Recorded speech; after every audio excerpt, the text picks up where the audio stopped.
Hi, everyone. Welcome back to another episode of GCC Wisdom. I'm delighted to have our guest today, Kim Skanson, whose career started in tech, travelers, and Target, and rose to become the president of GBS at Cargill. Today, she's the head of GBS at Cencora, which is a Fortune 10 company with $262 billion in revenues, 46,000 employees in over 50 countries. Welcome, Kim. Thank you. It's great to be here. Kim, when you look at how GCCs are being set up in the world and think about setting up a new GCC, what in your experience are one or two things you have to get right? And what is the most common mistake that kills that progress in year one? I think what people have to get right is you have to lay the foundation, and that takes time and it takes thought. And I think that foundation really centers around a culture that puts people first. So when I think of, a GBS, it doesn't matter what company, what industry you're in, where that GBS location might be.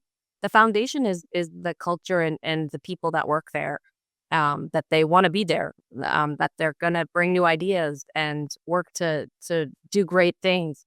And so I think focusing on that culture component is really important. And I think if you try to move too fast and you anchor towards goals of it's this many people by this date, or it's, you're trying to, you miss that foundational piece and you don't get the culture right, I think that can really hinder momentum. It maybe doesn't kill it, but it will slow it down. So I think my advice always to people is put people first and think about the culture you're trying to build. Good points. So when you reflect on that journey and you think about the last 18 to 24 months, and you think about the things that leaders actually understand, but they haven't really operationalized it yet, what would some of that be? I think the world around us continues to evolve, right? GBS has been around for, I always tell people, it's been around for 40 years plus. Many decades that have proven that this is the operational model that can work for, again, regardless of industry, regardless of size, this can work. And I think the shift people need to keep thinking about is the world around you is changing. Business needs are evolving. Pace is happening quicker. I think there's a higher expectation in what GBS can provide. And so I think that shift for me, selfishly, I'm in a startup mode. So I've been in at a company that's building it from scratch. And so my shift in the last 18 to 24 months has really been, it's more than just where you're putting work, right? We have to get to capability and scale, and we have to think about, how you care and feed an asset of a capability more holistically, where you're not just worrying about how it's performing, but you're also worrying about how you're innovating against that business process and making it, differentiate itself from your competitor. So I think that's a little bit of a mind shift.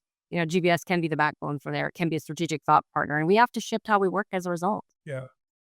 So on that note, Kim, you've done it before, and now you're doing something. You've done something from scratch.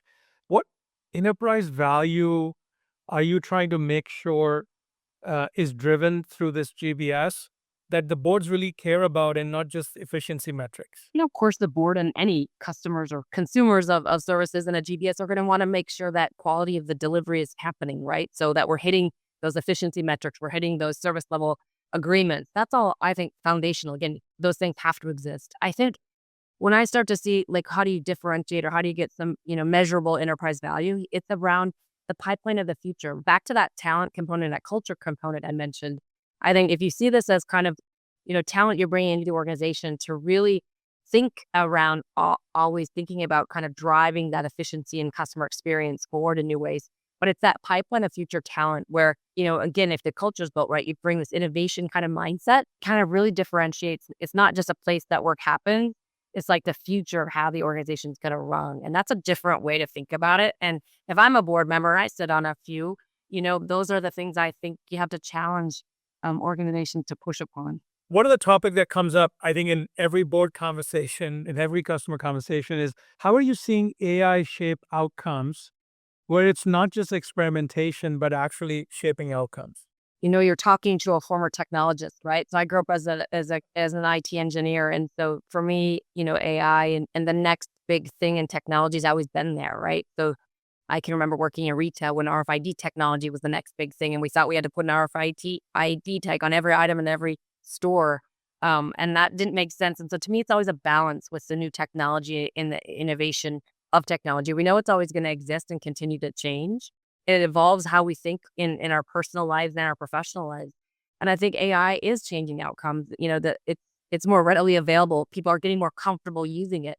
I think the key is you have to look at the right use cases for how you want to leverage it within an organization. I think sometimes we want to swing those pendulums really far one way or the other. I think sometimes I think mistakes can be made when that pendulum is swung too far and too much dependence is put there.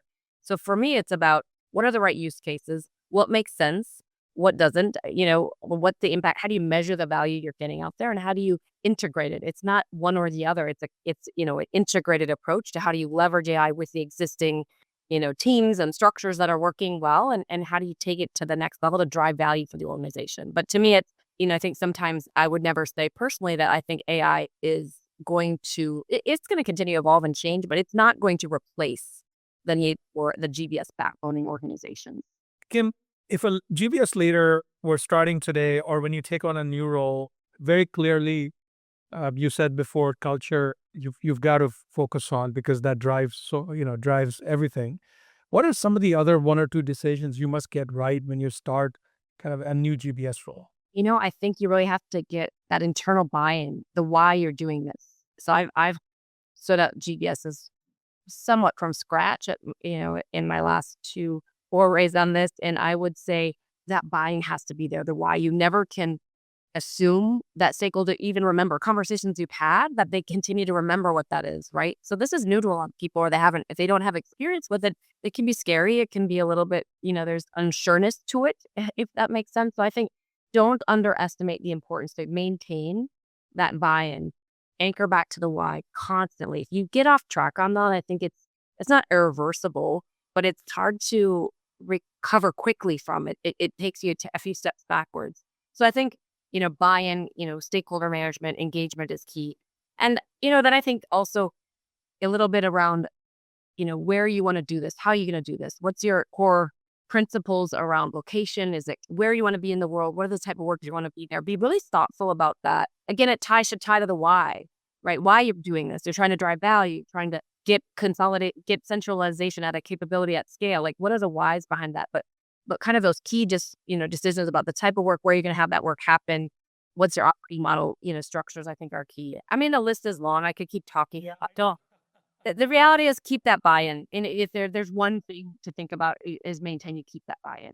So Kim, let's end by talking about your book, Attitude Advantage, Positive Perspectives. Talk a little bit about what compelled you to write the book, and what is one takeaway that GBS leaders should have from it? So I did just recently publish a book. What inspired me to write it is I do a lot of mentoring. I've learned a lot in my career, and I have a lot of stories that I wish I would have known when I was in my 20s that I know now, that I learned through experience or trial and error or mistakes that I've made. And so the idea of the book, I wouldn't even say it's a goal. It just kind of came to be. So I wrote a book. It has a lot of stories, but the whole theme is around, the timeless perspective about maintaining a positive attitude. And, I tell a little family history in there too around, kind of where my roots came from and how I saw people in my family tree that emulated a lot of positivity in much more difficult times than I have seen. But I think that's something we can take with us personally and professionally.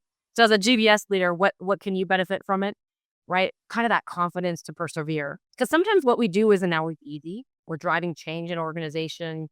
With change comes angst. With change comes a lot of different emotion. And so I think sometimes it helps us to remind, even those days that might feel a little harder, we might have to take a step backwards to move forward. It's around kind of maintaining that positive outlook and keeping your eye on the horizon, because that's where good things come to life. Kim, thank you so much for making time for us today. I really appreciate it. Absolutely. Be well all.